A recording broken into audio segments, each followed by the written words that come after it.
Oke, mata kuliah AIK ini merupakan rangkaian dari mata kuliah yang akan mahasiswa temui itu selama 4 kali mata kuliah ya, dengan nama yang berbeda.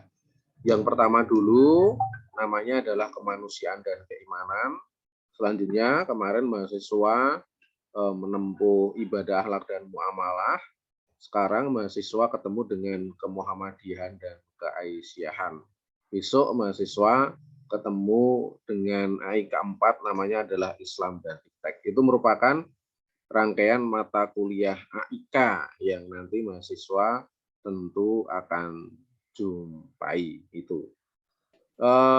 Selanjutnya mata kuliah kemuhamadiahan dan keaisyahan karena namanya dua nama itu Muhammadiyah dan Aisyah, tentu mahasiswa akan memahami berkaitan dengan apa yang akan kita lalui bersama dari mata kuliah ini karena berkaitan dengan Muhammadiyah dan Aisyah. Kalau kemarin di ibadah akhlak muamalah lebih ke dalam ibadah, lebih ke dalam akhlak, tema-tema muamalah. Sekarang kita akan bicara berkaitan dengan tema-tema Muhammadiyah dan Aisyah. Sehingga nanti mahasiswa akan bertemu dengan tema-tema mungkin berkaitan dengan sejarah, berkaitan dengan ideologi, berkaitan dengan praktek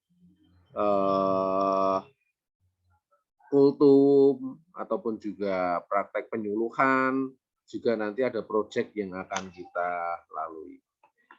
Oke, langsung saja saya akan membuka berkaitan dengan RPS yang akan kita temui. Nah, ini RPS untuk kemuhamadiahan dan keaisyahan ada di sini semua. Karena kemarin mahasiswa sudah masuk ke dalam sudah ketemu dengan saya berkaitan dengan RPS ataupun juga sudah ketemu dengan saya berkaitan dengan mata kuliah yang sudah mahasiswa lalui, khususnya berkaitan dengan ibadah akhlak dan muamalah, ada proyek dan sebagainya. Saya rasa mahasiswa sudah memahami lah berkaitan dengan apa yang akan kita lalui ini. Untuk yang RPS ya, ini namanya kemuhamadiahan dan keaisyahan. Oke, itu namanya kemuhamadiahan dan keaisyahan berkaitan dengan koordinator ini saya sendiri Iwan Setiawan, nanti ada Bu Islam, ada Pak Nurdin, ada Pak Royan. Deskripsinya untuk kemuhamadiahan dan keaisyahan, mata kuliah ini didesain untuk mengenalkan kepada mahasiswa ikhwal gerakan Muhammadiyah dan Aisyah dari berbagai sisinya. Mahasiswa sebagai kader harus memahami secara komprehensif Muhammadiyah dan Aisyah. Ada 3 standar kompetensi utama dari mata kuliah ini. Yang pertama memahami sejarah Muhammadiyah dan Aisyah, memahami nilai ideologi Muhammadiyah Aisyah, dan melaksanakan praktek komunikasi Islam. Juga nanti mahasiswa mengkaji berkaitan dengan masalah perempuan dan Indonesia. Nah, dari pertemuan ini nanti ada 4 nilai yang akan saya jadikan nilai rujukan utama. Yang pertama adalah proyek ya. Ini namanya proyek, nanti ada di sini penjelasannya. Proyeknya nanti namanya adalah proyek keluarga dan perempuan. Nanti mahasiswa berkaitan dengan proyek ini nanti akan membahas berkaitan dengan keluarga dan perempuan. Itu nanti nilainya paling tinggi. Apa sih yang dibahas berkaitan dengan keluarga dan perempuan? Banyak itu. Contoh ya, berkaitan dengan keluarga dan perempuan nanti kita akan membahas berkaitan dengan fenomena kelitih, ataupun juga nanti akan membahas berkaitan dengan masalah-masalah bagaimana membentuk keluarga sakinah, ataupun membahas bagaimana fenomena perceraian ataupun juga berkaitan dengan kenakalan remaja dan sebagainya nanti kita akan bahas di sini. Luarannya apa? Luarannya nanti bentuknya ada makalah, selanjutnya ada video, ada poster dan sebagainya. Oke, ini nilai yang terbesar ya, nilai yang terbesar. Yang kedua adalah tugas ya. Kalau tugas nanti bentuknya untuk yang tugas nanti bisa bentuknya bisa makalah ataupun nanti bentuknya bisa rekaman, kultum, bisa rekaman penyuluhan dan sebagainya nanti ada di tugas ini. Selanjutnya nanti ada di sini mahasiswa ada di UTS ya, ada di UTS ini ya, ada di UTS nanti biasanya kalau UTS yang dilaksanakan adalah hanya revisi saja. Tidak ada isai ataupun mengerjakan isai atau mengerjakan checkpoint tugas, enggak ada. Nanti untuk UTS nanti lebih mahasiswa merevisi dari tugas-tugas yang sudah dibuat, direvisi, nanti diperbaiki gitu. Nah, saya harap tentu mahasiswa bisa melaksanakan dengan sebaik-baiknya. Yang terakhir adalah UAS. Nah, kalau UAS nanti di akhir nanti ada mahasiswa ngerjakan soal, baik itu mungkin nanti isai ataupun checkpoint dan lain sebagainya. Saya berharap baik proyek ataupun tugas ataupun UTS dan UAS itu mahasiswa laksanakan. Karena apa? Karena nilai-nilai ini saling berhubungan. Biasanya kalau mahasiswa sudah ngerjakan proyek, tugas, UTS dan UAS itu saya jamin nilainya itu tidak ada mahasiswa mengulang. Tapi kalau seandainya proyek nggak ngerjakan, atau mungkin tugas nggak ngerjakan, atau UTS nggak ngerjakan, atau UAS nggak ngerjakan, mungkin nanti ada nilai yang nggak sempurna, sehingga mungkin nanti ada mahasiswa yang harus mengulang karena nilainya E, nilainya D, ataupun nilainya C. Saya nggak berharap itu. Prinsipnya kalau udah ngerjakan proyek, tugas, UTS, dan UAS, insya Allah mahasiswa kalau saya kasih nilai nggak ada yang nilainya jelek. Kalau saya berkaitan dengan nilai, saya nggak terlalu pelit ya untuk nilai, kecuali yaitu ada mahasiswa yang nggak ngerjakan, itu biasanya nanti ada nilai tersendiri. Oke, lanjut. Dari 14 kali pertemuan ini, nanti yang ada di sini menjadi 14 kali pertemuan ini tidak semuanya nanti kita ketemu via Zoom. Walaupun mungkin ini masih pandemi dan dari akademik minta masih Zoom semua atau online lah, nggak mengatakan Zoom, bisa Google Meet atau bisa yang lain. Sehingga nanti pertemuannya itu nanti mungkin kalau Zoom atau Google Meet live dengan saya paling ya antara 4 sampai 5 kali, yang lain nanti mahasiswa bisa saya minta bisa langsung ke Lensa Unisa ataupun nanti saya buat rekaman kuliah, nanti mahasiswa tinggal ngeklik di YouTube.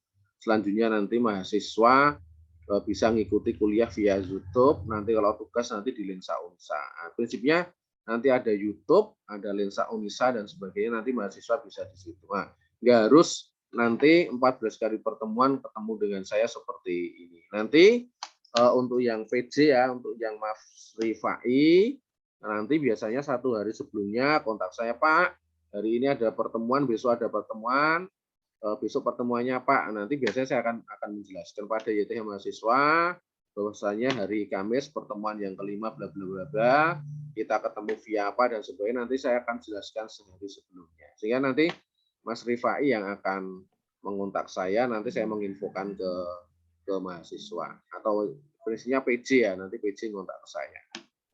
Oke, 14 kali pertemuan ini nanti kita lebih banyak nanti bicara berkaitan dengan tadi ya sejarah, ideologi sama praktek berkaitan dengan retorika dan komunikasi. Nah, untuk pertemuan yang pertama ini masih pengantar, nanti saya jadikan satu ya, tema masuknya Islam di Indonesia dengan berdirinya Muhammadiyah dan Aisyah, nanti saya jadikan satu di pertemuan yang besok. Hari ini kita pengantar saja.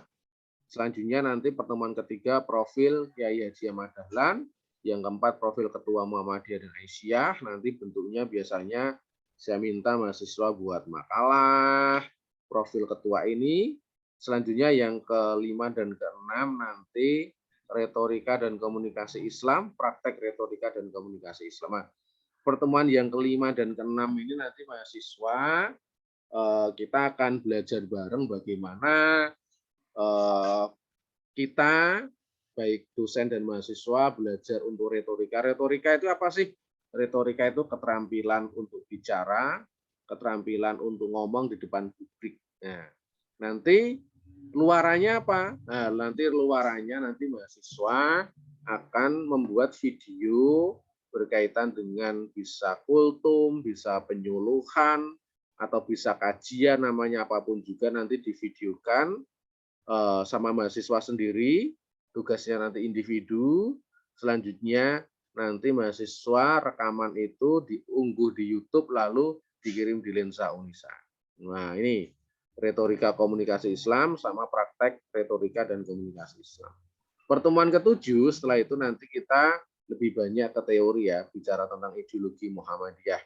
Apa itu mukodimah, kepribadian, MKCH, PHIWM. Selanjutnya pertemuan setelah UTS, nanti kita masuk ke dalam proyek perempuan dan anak, tapi nanti lebih ke teori dulu tentang peran kebangsaan Muhammadiyah Aisyah, peran Muhammadiyah Aisyah dalam pendidikan kesehatan kerelawanan, Islam berkemajuan dan perempuan berkemajuan, implementasi perempuan berkemajuan, keluarga dan perempuan, juga proyek keluarga dan perempuan. Setelah UTS nanti kita akan bahas ini. Berkaitan dengan proyek itu, perempuan dan anak, nanti proyeknya ini adalah kelompok. Nanti kita akan buat kelompok sedikit-sedikit, nanti akan menyusun makalah, proposal ya, bukan makalah, menyusun proposal, nanti apa yang akan dikerjakan, dan sebagainya. Nanti bentuknya ini adalah kelompok. Nah, nanti satu kelompok bisa 3 atau 4 mahasiswa lah, nggak usah banyak-banyak. Nah, nanti berkaitan dengan kelompok, nanti saya dan PJ yang akan rembukan enaknya gimana untuk kelompoknya, apakah kelompok yang sudah ada, ataupun buat kelompok yang baru dan sebagainya, nanti kita akan bicarakan. Untuk sumber rujukan, sudah saya kirim ya, modul Muhammadiyah dan Kaisian sudah saya kirim ke mahasiswa. RPS-nya juga sudah saya kirim. Ini yang saya sampaikan ini juga sudah saya kirim ke mahasiswa, sehingga mahasiswa tinggal membaca ulang apa yang saya sampaikan. Sama tambahan-tambahan, mahasiswa bisa memiliki buku-buku ini ada di Suara Muhammadiyah ya, toko Suara Muhammadiyah atau di shopping. Untuk tambahan-tambahan pengkayaan ada Haidar Nasir, Kuliah Kemuhammadiyahan, Hamdan Hambali, Ideologi dan Strategi Muhammadiyah, Mu'arif, 7 Sri Kandi Aisyah, ada Adabul Mar'ah fil Islam, terbitan PP Muhammadiyah, juga ada Tuntunan Menuju Keluarga Sakinah, terbitan Pimpinan Pusat Aisyah. Nah, ini buku-buku ini silahkan mahasiswa beli secara mandiri ya, di toko Suara Muhammadiyah ataupun juga di shopping. Wah, shopping center banyak juga buku-buku tentang ini. Saya lanjutkan langsung berkaitan dengan nanti kalau ada penugasan itu, nanti mahasiswa sudah saya siapkan untuk template-nya. Contoh kalau nanti ada makalah, nanti template-nya seperti ini, ada introduction, ada discussion, ada isi, ada penutup, ada di sini. Referensi juga seperti ini. Kira-kira seperti ini untuk kalau nanti saya minta mahasiswa buat makalah, baik itu individu ataupun bareng-bareng ya. Kalau ada nanti retorika dakwah juga ada, saya minta mahasiswa buat template naskah pidato juga sudah saya buatkan seperti ini ya. Naskah pidatonya ada pengantar seperti ini, ada penutupnya seperti ini juga. Nah, kalau nanti ada mahasiswa non Muslim di kelas ini nanti ya nggak perlu ada bahasa inilah. Untuk Arabnya diganti dengan Indonesia saja. Yang umum. Kalau yang Muslim nanti pakai ini. Pengantar ya, ada Assalamualaikum warahmatullahi wabarakatuh, alhamdulillahirabbil alamin, wassalatu wassalam asrofil anbiya'i wal mursalin dan sebagainya. Penutupnya juga ada ya. Wabillahi taufik wal hidayah. waridho wal inayah ataupun apa aja, nanti silakan mahasiswa bisa nambahi sendiri-sendiri.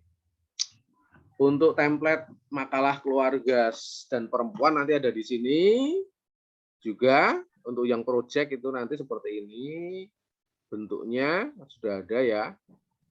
Untuk project perempuan keluarga ada panduannya, adalah tugas kelompok. Satu kelompok mencari narasumber berupa keluarga atau perempuan dengan menggali masalah yang ada.